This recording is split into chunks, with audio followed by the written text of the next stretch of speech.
So I make no bones about it here on the channel. I truly do believe that RFK Jr. is the most dangerous member of Trump's cabinet because RFK Jr. is dealing with our health.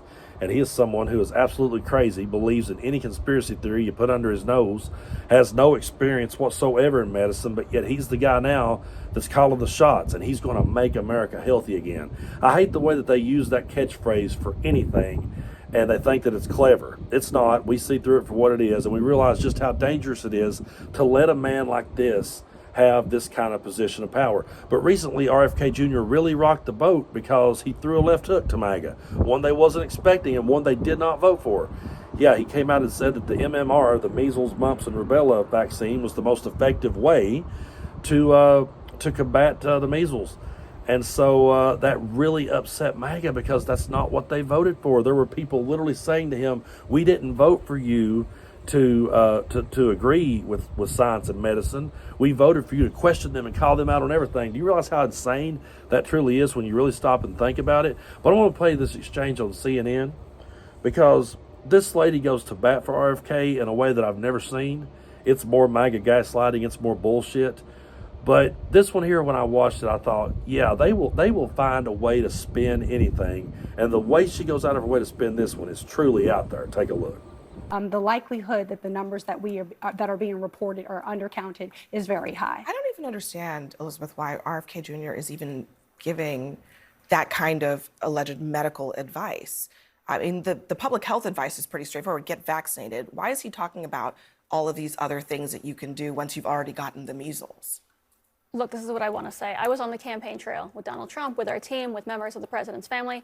I have never seen people this excited for someone apart from Donald Trump. So he has tapped into something that the American people were looking for. I think that's important, right? There's a reason he was that popular. People obviously like this kind of advice. They want to know that there are other options out there and that they are trusted as American citizens to make their own choices. At the same time, obviously, any dead child in America is one too many, especially from measles in 2025.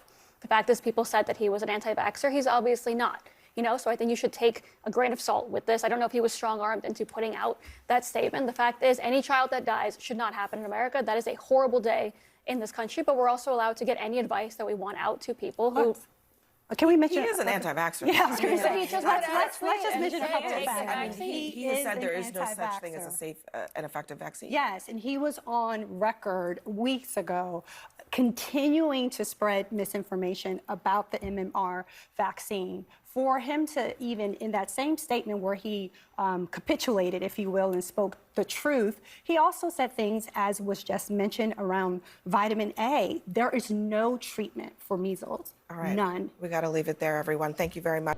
So he's popular with MAGA. People truly do love him, and they were excited to see him in Trump's cabinet. So because of that, we should all just sit back and follow this guy's lead when it comes to our health. We're supposed to just listen to everything he says because he's popular with MAGA and he's popular amongst Trump supporters. But how does being popular amongst Trump supporters make you qualified to make decisions for our health? Where is your experience in medicine? Where is your experience in science? How do you know what you're talking about? Why should I take you seriously? Just because you're popular with someone does not mean that you're qualified to do the job. And then notice how she tried to say, well, they may have forced his hand. They may have forced him to say that about the vaccine. They could throw that out there all day long. This is what's even more dangerous about the guy. He can come out and he can say the right thing, and we may agree with him for just a split second. But then all he has to do is go out there and tell the crowd that that's not what he meant to say, that the media twisted it and manipulated it, and they'll believe it. As a matter of fact, he could actually go against the grain and do the opposite of everything he said, which in all trueness, I hope he would. I hope he would do the opposite of all the shit that he said. But he could, and they would roll with it. Because MAGA always has that built-in scapegoat already built in place to blame everything on. They never have to take any responsibility. On RFK Jr., it doesn't matter if he's experienced. I said that. I said that the entire time that we were sitting back watching the cabinet picks. We were sitting back watching it, and I said, experience doesn't matter. We can sit here and point this out all day long. They don't care. That's the whole point. They want this guy to come in and tear it down and destroy it. But when you start talking about letting a guy come into Health and Human Services and destroying that, folks, that's going to destroy us, and that's not political. If you catch yourself being sick and you need medicine, it's not about whether you're a Republican or Democrat. It's got nothing to do with that. You're either going to get well or you're not, one way or the other. It's got nothing to do with who you voted for. So you can vote for RFK Jr. and Trump, and that can be what you voted for and what you love. But that's not going to save you when you're flat on your back in the hospital. And their conspiracy theories and the things that they pushed around is not going to save you. But see, RFK Jr. really is like, he's just the poster boy for MAGA, because he sits back and he just tells you studies he read on the internet. Just tells you the things he said, and he questions everything that he was ever taught, which I've always said it on the channel, question everything. I'm not against asking questions. But what MAGA did, they got it to where people just completely lost faith in everything. They lost faith in the government. They lost faith in education. They lost faith in science and in medicine. And they capitalized on people like that who just have no faith in anything whatsoever. And by doing so, they've got someone like RFK Jr. in there, and he can tear it all down, and the people won't care. They'll just roll with RFK. They'll roll right with it. And they're only mad at him because he came out in favor of a vaccine. Stop and think for a minute just how insane this truly is.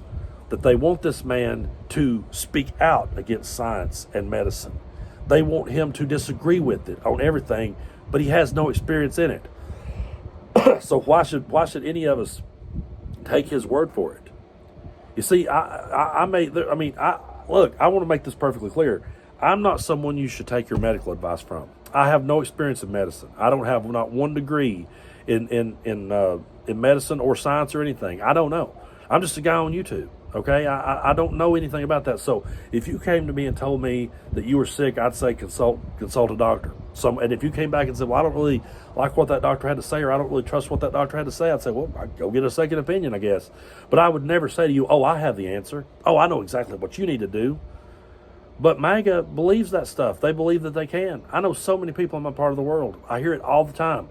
They'll go and they'll sit and listen to their doctor, and their doctor will give them the medicine and say, take this as needed. Take this as directed. And they'll come home and say, I don't think he knows what he's talking about, and do it completely opposite. And then they'll sit back and bitch and moan and complain that they didn't get well. I didn't get well. I took that medicine. I didn't get, but no, you didn't take it the way it said to. You didn't follow the instructions. You didn't realize you had to take that whole string of antibiotics. It's absolutely ridiculous how people are.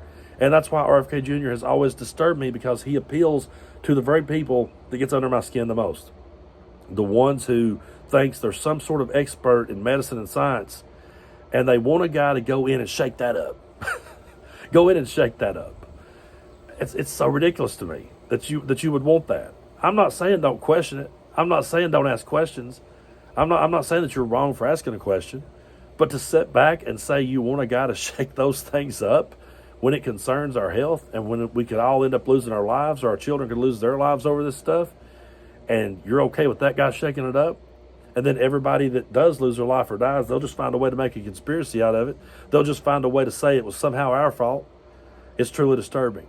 But yeah, for once, I was like, wow, RFK Jr. actually said something that made sense. But the thing is, it didn't make sense to MAGA, because they're completely gone, folks. These people are they're completely on a different level now. And sometimes I just sit back and I marvel at it, and I say to myself, how in the hell did they get that lost in the weeds? It's truly ridiculous. But I truly do appreciate everyone's support here on the channel, and thank you so much. I am getting better. I'm taking my medicine as directed and as needed, and, I'll make it. I'll get through it. But I tell you what, if RFK Jr. cooked up some conspiracy theory next to me and told me to take it for my cough, I ain't listening to a damn word he's got to say.